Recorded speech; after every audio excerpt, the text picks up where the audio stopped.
ሰበር ዜና የጠቅላይ ሚኒስትር ኔታንያሁ ታናሽ ወንድም ተገደሉ። ኔታንያሁ ወንድማቸውን በኢራቅ ጥቃት ተነጥቀዋል። ወዲህ ደግሞ 3 ከፍተኛ የአዲስ አበባ ከተማ አስተዳደር ባለስልጣናት ከስልጣን ተነስተዋል። ከፍተኛ የአዲስ አበባ ከተማ አስተዳደር ባለስልጣናት ከስልጣን ተባረሩ። ጠቅላይ ሚኒስትር አብይ አህመድ ያልተጠበቀ ሹምሽር ከሰዓታት በፊት አድርገዋል። በዚህ ሹምሽር ባልተለመደና ባልተጠበቀ መልኩ አንድ ከፍተኛ ጀነራል ሹመት አግኝተዋል። ይህ የጠቅላይ ሚኒስትሩ እርምጃ እጅጉን መነጋገሪያ ሆኗል። በዝርዝር እናስደምጣቸዋለን። የኔታንያሁ ታናሽ ወንድም መገደላቸው ተሰማ። የጠቅላይ ሚኒስትሩ ወንድም በኢራን ጥቃት መገደላቸው ተረጋግጧል። በተጨማሪም ኢራን 37ኛ ዙር የጥቃት ማዕበል መክፈቷን ይፋ አድርጋለች። በሌላ በኩል በአሜሪካና ኢራን ጦርነት የቆሰሉ የአሜሪካ ወታደሮች ቁጥር 150 መሻገሩ ታውቋል። በስፋት እናስደምጣቸዋለን። የተፈራው ደረሰ።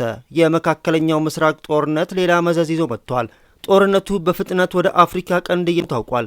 በዚህ መሃል ደግሞ ኢትዮጵያ በኢራን ጦርነት ውስጥ ገባችበት ያስባለ መረጃ ወጥቷል። አንድ የአሜሪካ የፖለቲካ ተንታኝ ኢትዮጵያ የኤርትራን የባህር ዳርቻ ተቆጣጥራለች ሲሉ ጉድ ያስባለ መረጃ ይፋ አድርገዋል። አክብሮታዊ ሰላምታችን በያላችሁበት የዓለም ዳርቻ የደረሳችሁ የተወደዳችሁ የአዲስ ፖስት ቤተሰቦች፣ ለአሁኑ የተደመጡና የተመራረጡ ትኩስና ሰበር መረጃዎችን አጠናክረን መጥተናል። እንደተለመደው ቪዲዮን ላይክና ሼር በማድረግ እስከ መረጃዎቻችን ፍጻሜ ድረስ አብራችሁ እንድትቆዩ ግብዣችን ነው። የተፈራው ደረሰ። የመካከለኛው ምስራቅ ጦርነት ሌላ መዘዝ ይዞ መጥቷል። ጦርነቱ በፍጥነት ወደ አፍሪካ ቀንድ እየተዛመተ መሆኑ ታውቋል።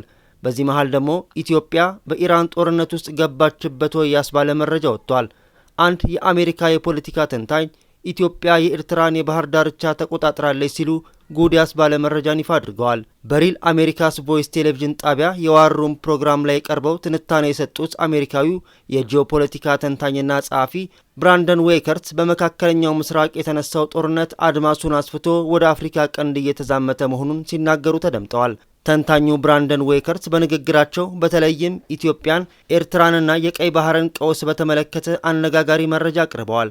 እሳቸው እንዳሉት ኢትዮጵያውያን በቀይ ባህር ዳርቻ ላይ የኦፕሬሽን ቁጥጥር መውሰዳቸውንም ገልጸዋል።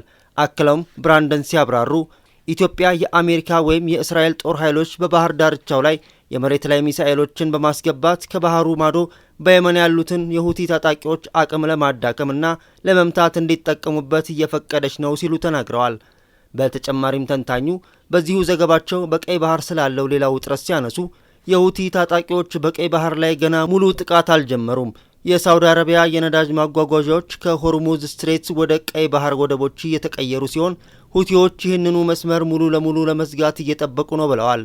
በመጨረሻም ብራንደን ዌይከርት ይህንን ጉዳይ የሚያሳየው ጦርነቱ ወደ አዘርባይጃን፣ ቤሩትና ሌሎች አካባቢዎች ብቻ ሳይሆን ወደ አፍሪካ ቀንድም ጭምር እየተስፋፋ መሆኑን ነው በማለት ትንታኔያቸውን አጠቃለዋል። በቅርቡ ጠቅላይ ሚኒስትር አብይ አህመድ ኢሊየት ፎርስ ሐዋሳ ላይ መከላከያ ሰራዊቱ ባስመረቁበት ወቅት ባደረጉት ንግግር የኃይሉ ዓላማ ከሶማሊያ እስከ ኤርትራ የባህር ላይ ሽብርተኝነትን መዋጋት ለቀጠናው ጋሻ መሆኑን ገልጸው እንደነበር ይታወሳል። በተመሳሳይ የውጭ ጉዳይ ሚኒስትር የሆኑት ዶክተር ጌዲዮን ጢሞቴዎስ በምርጫው ምረጡኝ ቅስቀሳ በተካሄደ ክርክር ላይ አሁን የተፈጠረው ነገር መጥፎ ቢሆንም እንጠቀምበታለን ሲሉ ተናግረው እንደነበርም ይታወቃል። እስካሁን የጉዳዩ ተፈጻሚነት በምን መልኩ እየተከናወነ እንደሆነ የታወቀ ነገር የለም። ከኚህ የአሜሪካ ጂኦፖለቲክስ ተንታኝ በተጨማሪ ግን ስለዚህ ጉዳይ እስካሁን በጉዳዩ ላይ የተናገረ የለም። ይህ በእንዲህ እንዳለ አሰብ የሚባለው ወደብ ሲሰራ ወይም ዲዛይን ሲሆን ኢትዮጵያን ብቻ እንዲያገለግል ታስበው ነው ሲሉ የመከላከያ የውጭ ግንኙነት ወታደራዊ ትብብር ዋና ዳይሬክተር ሜጀር ጀነራል ተሾመ ገመቹ ተናግረዋል። ጀነራሉ አክለውም ወደቡን ኢትዮጵያ ካልተጠቀመችበት ይበሰብሳል እንጂ ምንም ሊሆን አይችልም ማለታቸውን ሰምተናል። ሜጀር ጀነራል ተሾመ ገመቹ ይህን የተናገሩት የባህር በርና ወደብን አስመልክቶ በአድዋ ሙዚየም ተገኝተው በሰጡት ማብራሪያ ነው። 30 ደቂቃ ገደማ በሚሆነው ማብራሪያቸው ኢትዮጵያ እንኳን በሰጥቶ መቀበል ሕግ በነፃ የባህር በር ይገባት ነበር ብለዋል። ለዚህ ንግግራቸው ሞሮኮ ለጎረቤት ሀገራት በነፃ የባህር በር መስጠቷን በምሳሌነት አንስተዋል። ሞሮኮ ምዕራብ ሰሐራ አካባቢ ላሉ ሀገሮች ጎረቤታቸው ላሉ ሀገሮች በነፃ የባህር በር ሰጥታለች። ይሄን ለመድረክ ፍጆታ ሳይሆን እዚህ ሞሮኮ ኤምባሲ መጠየቅ ትችላላችሁ፣ ምንም ሳያስከፍሉ በነፃ። ይሄ ታሪክ ሳይሆን አሁን በስራ ላይ ያለ ነገር ነው። የኛ ጉዳይ የምቀኝነት ጉዳይ ካልሆነ በስተቀር እንደ ሞሮኮ አይነት ልብ ስለሌላቸው ካልሆነ በስተቀር እንኳን በሰጥቶ መቀበል ሕግ ነፃ የሚገባን ነበር በማለት ተናግረዋል። ኢትዮጵያ የባህር በር ቢኖራት ተጠቃሚዎቹ አሁን ባህር በር አይገባችሁም የሚሉት ጎረቤቶቻችን ቡድኖችና ግለሰቦች ናቸው ብለዋል። ጀነራሉ በማብራሪያቸው የአሰብን ወደብ በመጥቀስ ለኤርትራ ሳይሆን ኢትዮጵያን ብቻ እንዲያገለግል ታስቦ የተሰራ ነው ብለዋል። ይሄ ወደብ በኤርትራ ያሉ ግመሎች እንኳን አያገኙትም በማለት አስረድተዋል። አሰብ የሚባለው ወደብ ራሱ ሲሰራ ዲዛይን ሲሆን ኢትዮጵያን እንዲያገለግል ብቻ ታስቦ ነው ወይ ደግሞ አፋርን ጨምሮ ወደዚህ ያለውን ሀገር ወይም ደግሞ አቅጣጫ ብቻ እንዲያገለግል ተብሎ ስለተሰራ በኤርትራ በኩል ግመልም አይደርስበትም። የግመል ውሃ መጠጫ ይባል እንጂ አሰብ ወደብ በጀርባው በኩል ግመልም አያገኘውም። ምንም ሊሆን አይችልም ሲሉ የመከላከያ የውጭ ግንኙነትና ወታደራዊ ትብብር ዋና ዳይሬክተሩ አብራርተዋል። ሜጀር ጀነራል ተሾመ አክለውም ወደቡ እንዲሁ መበስበስ ካልሆነ በቀር ምንም ሊሆን አይችልም። ይሄ ራሱ በዓለም አቀፍ አንድ መከራከሪያችን ነው። ጀርባውን ገልብጦ ነው ያለው። በኤርትራ በኩል ምንም ሊሆን አይችልም። ሲሰራ ራሱ ከአፋር ጀምሮ ወደዚህ ያለውን ሕዝብ እንዲጠቅም የተሰራ ነው። አሁን እኛ ባንጠቀም እንዲሁ ይበሰብሳል። ምቀኛ የምንለውም ለዚህ ነው። እንዲሁ ይበሰብሳል እንጂ ምንም ሊሆን አይችልም ሲሉ ተደምጠዋል። የኔታንያሁ ታናሽ ወንድም መገደላቸው ተሰማ። የጠቅላይ ሚኒስትር ወንድም በኢራን ጥቃት መገደላቸው ተረጋግጧል። በተጨማሪም ኢራን 37ኛ ዙር የጥቃት ማዕበል መክፈቷን ይፋ አድርጋለች። በሌላ በኩል በአሜሪካና ኢራን ጦርነት የቆሰሉ የአሜሪካ ወታደሮች ቁጥር 150 መሻገሩ ታውቋል። ኔታንያሁ የሚደበቁበት ጥግ አጥተዋል። በጀብደኝነትና በልበ ሙሉነት የጀመሩት ጦርነት ያልጠበቁትን ውርደት አስከትሎባቸዋል። ዛሬ የተፈጸመው ጥቃት ደግሞ የኔታንያሁ መኖሪያ ቤት ላይ ያነጣጠረ መሆኑ የኢራን ሰይፎች የትም ሊደርሱ ይችላሉ አስብለዋል። ጄሩሳሌም ፖስትና እስራኤል ቱዴይ በዛሬው ዕለት ባወጡት ዘገባ ኢራን በትላንትናው ዕለት በፈጸመችው የሚሳኤል ድብደባ ኤዶ ኔታንያሁን የተባሉ የኔታንያሁ ወንድም መገደላቸው ታውቋል። ኤዶ ኔታንያሁ የተገደሉት በወንድማቸው ቤንጃሚን ኔታንያሁ መኖሪያ ቤት ውስጥ በነበሩበት ወቅት ነው። በዚህ ጥቃት የመኖሪያ ቤቱ አብዛኛው ክፍል መፈራረሱና መጎዳቱ ተነግሯል። ሲዛሪያ በተባለችው በሰሜናዊ እስራኤል የምትገኝ የወደብ ከተማ ውስጥ መኖሪያቸውን ያደረጉት ኔታንያሁ ቤታቸው በአሜሪካ ሰራሹ አይረንዶም ሚሳኤል ጋሻ የታጠረና የሚጠበቅ ነው። ከአይረንዶም ባለፈ በአይን የማይታዩ የሞሳድ ደህንነቶች መኖሪያ ቤቱን 24 ሰዓት በንቃት እየተከታተሉት ነው። ሆኖም የሞሳድ ደህንነቶች ለጥቂት በተዘናጉበት የኢራን ሰይፍ በጠቅላይ ሚኒስትሩ መኖሪያ ቤት ላይ አርፈዋል። አይረንዶም ጸረ ሚሳኤል አልፈው የኔታንያሁ አልጋ ክፍል ውስጥ የገቡት የኢራን ሚሳኤሎች እስራኤልን አስጨንቀዋል። ሚሳኤሎቹ አሁን ላይ ጠቅላይ ሚኒስትሩን ኢላማ ማድረግ መጀመራቸው ደግሞ የቴል አቪቭን የጦር ስትራቴጂዎች ክፉኛ አስጨንቋል። እስራኤል ጸረ ሚሳኤሏን ደጋግማ ተፈትሽ የሚል ምክረ ሀሳብ እየቀረበላት ነው። እንደሚታወቀው ባለፈው ዓመት የሊባኖሱ ሂዝቦላ በዚሁ በኔታንያሁ መኖሪያ ቤት ላይ የድሮን ጥቃት አድርሶ እንደነበርም አይዘነጋም። በወቅቱ ሂዝቦላ የተኮሰው ኢራን ሰራሽ ድሮኖች አይረንዶምን ተሻግረው ነበር ያኔም ጥቃቱን ያደረሱት። መረጃዎች እንደሚያሳዩት ቤንያሚን ኔታንያሁ ከ3 በላይ መኖሪያ ቤቶች አላቸው። ሲዛሪያና ኢየሩሳሌም ከተሞች 2 የግል መኖሪያ ቤት ያላቸው ሲሆን በተጨማሪም በአሁኑ ጊዜ በእድሳት ላይ የሚገኘው አጊዮን የሚባል በኢየሩሳሌም የሚገኝ መንግስታዊ ቤት አላቸው። 3ቱም መኖሪያ ቤቶች በጥብቅ ወታደራዊ ስርዓት የሚጠበቁ ነው። ሆኖም ከኢራን ሰይፍ ግን ማምለጥ አልቻሉም። ይህን ጥቃት ጨምሮ ኢራን በርካታ ኦፕሬሽኖችን እስራኤል ላይ እየፈጸመች ነው። በዚህም ክፉኛ እየተጎዳች እንደሆነ መረጃዎች ያሳያሉ።